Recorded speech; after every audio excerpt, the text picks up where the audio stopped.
இது செவ்வாய்க்கிழமை எடுத்த வீடியோ. மீன் வாங்கிட்டு வரும்போது கோணம் ஜங்ஷன்லேயே ஒரு சின்ன குட்டி கடை இருக்குங்க.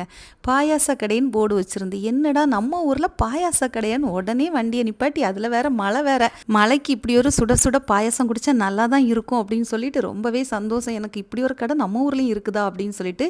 கேரளா பக்கம் நிறையவே இந்த கடைகள் இருக்குன்னு கேள்விப்பட்டிருக்கேன். ஆனால் நம்ம ஊருக்கும் வந்ததில் ரொம்ப சந்தோஷம். இது கேரளத்துலேருந்து ஒரு சேச்சி தான் என்ன செய்கிறாங்க, வீட்டிலே பண்ணி இங்கே கொண்டு வச்சு அவங்க என்ன செய்கிறாங்க, விற்கிறாங்க. ஆனால் கொஞ்ச நேரத்தில் 2-3 வகை பாயாசம் முடிஞ்சிருச்சு. நான் வரைச்சில் இந்த கடலைப்பருப்பு பாயசம் மட்டும்தான் இருந்துச்சு. அதையும் நான் விட்டு வைக்கல, வாங்கிட்டு வந்தேன். ஃபஸ்ட்டு ஒரு சின்ன சாசரில் தான் ஊற்றுனேன். அதுக்கப்புறம் வீட்டில் வாழைப்பழம் இருந்தது, நம்ம ஸ்டைல்லே சாப்பிடுவோம் அப்படின்னு சொல்லிட்டு என்ன பண்ணிட்டேன், பிளேட்டில் ஊற்றி வாழைப்பழத்தை போட்டு பிசைஞ்சு நல்லா சாப்பிட்டுட்டு, ஞாயிற்றுக்கிழமை மட்டும் இவங்களுக்கு கடை லீவுன்னு சொன்னாங்க.